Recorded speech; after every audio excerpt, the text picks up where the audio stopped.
Bismillah. Жігіттер ана күні қалай бұзады деп сұрап отыр едіңдер. Инста достар. Міне ішек қарын түсті, міне ет полностью тұр. Міне төсінен бастаймыз бірінші бисмилля деп. Мына төсін ішінен қарап тұрсаңдар, жігі болады өзі қабыртқаның ұшымен. Мына шеміршекпен кетіп тұрасыңдар. Міне әдемі түсірді. Қалай түсін не істейді. Мына жағы кетті. Екінші жағын тапсылады. Қабыртқаны ілмеу керек. Шеміршегімен кетсеңдер сонда жеңіл болады. Балталап кетті ғой, қазақ көп пышақпен соймайды. Мына жерде енді ата-бабаның затынан кеткен мына жерде шеміршегі болады, шында алатын. Осылай алады да бісміллә. Хоп деп жабыстырып жібереді. Төс кетті. Ал енді мына алдыңғы аяқтың біріншісі кәрі жілік деп аталады. Бүйтіп шамалы тіл жібересіңдер. Кәрі жіліктің еті бүйтіп ұшынан ілгенде жағалатып жібересіңдер. О топатаймен жауырынның үстімен. Мына кәрі жіліктің өзі еті. Мына түбіне дейін кесіп жібересіңдер да жанына қайып тұрсаңдар өзі былай кетіп тұрады. Неше минут түсіреді белгілі бар ғой, неше уақытта түсіретініміз. Кәрі жілік кетті. Одан кейін топатай. Сразу осы жіберіп тұрып алады шыдап. Тұздағанда жақсы болу үшін. Содан кейін жауырынды алып атқанда мына жерде безі болады. Үлкен безі болады. Сол жерде ең үлкен без қойдағы. Бұны алып тастайсыңдар. Жауырынның шеміршегі былай тілінеді до конца. Сосын мына жауырын екі жерде, үш жерден тіл жіберуге болады, дұрыс түсіну үшін. Текс бияқ аяқ кетті. Екінші аяқ тап солай, мына ұстайтын қылып аласыңдар. Мынаны да тап солай жауырынмен, топатайдың ұшымен жауырынмен кәрі жіліктің өз еті кету керек өзіне. Содан кейін былай.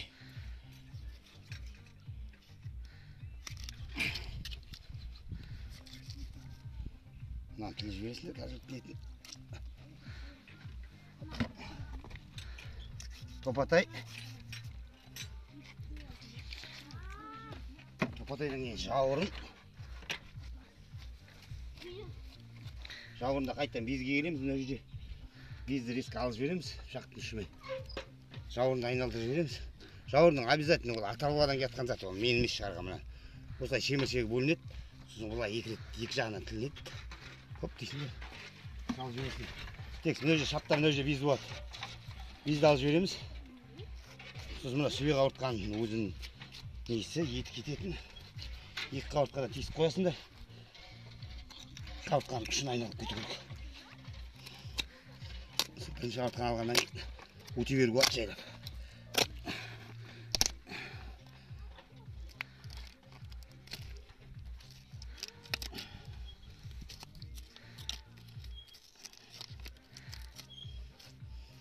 Бір жақ қауыртқа кетті.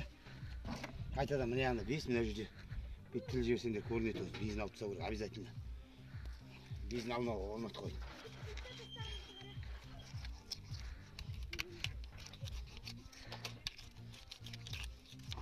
Жігімен шығарып атыр мына яғни сендер көрсіңдер.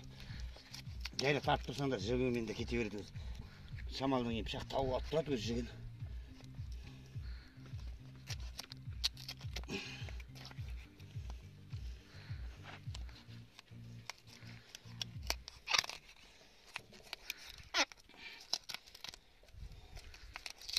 Жігімен шығарып атырмын. Омыртқа оңай алынады жігімен шығарсаңдар.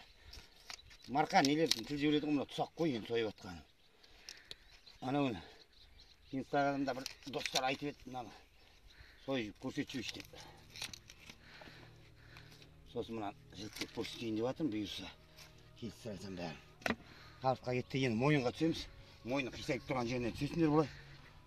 Сосын екі жақ жігінен түсіп кетсеңдер, өзі шыға қояды. Сосын қайырып қойып өліп ала арада. Деп қайыр жіберсеңдер, қайырлады. Мойның етінде шама сыл жіберу болады, тұздауға, түсінуге. Бірақ қуырдаққа кетеді көбаса мойны. Одан кейін ұзын омыртқа дейтін зат мынау. Ұзын омыртқаны екеуден тіліп отырасыңдар, сразу сындырып отырасыңдар сосын.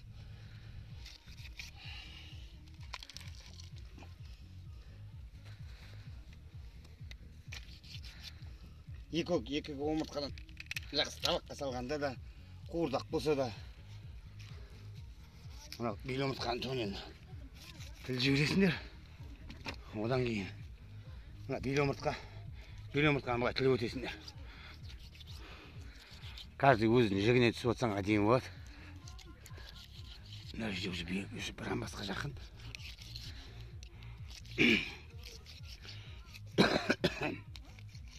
Мына екі жағын тіл жіберсеңдер, сонда оңай болады. Бұл табаққа тартқанда бір-бірден салынатын зат қой. Садақа тойларда, былай үйде бәрібір ғой, өздерің білесіңдер. Бейт-бейт тіл жібересіңдер сосын мына. Сонда мана тіліп қойған еттерің омыртқа болып ашылып кетеді өз-өзіне бүйтіп жүрсеңдер.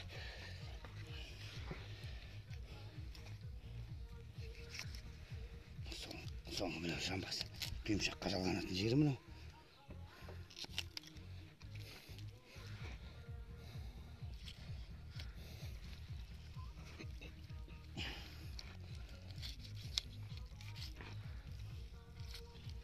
Текс бүйреңізға кетті.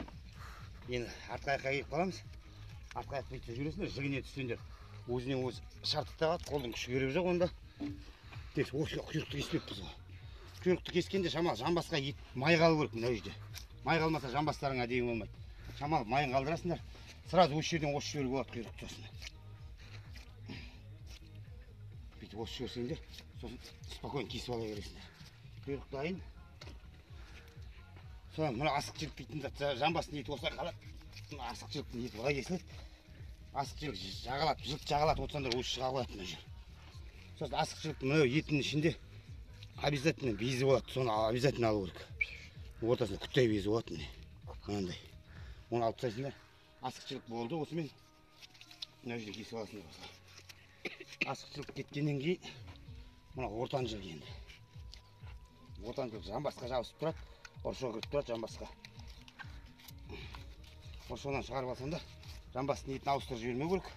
Өстіп іліп қойсаңда, ешкім ұстамауына болса, ілініп тұрғанда осып алғандарың жақсы.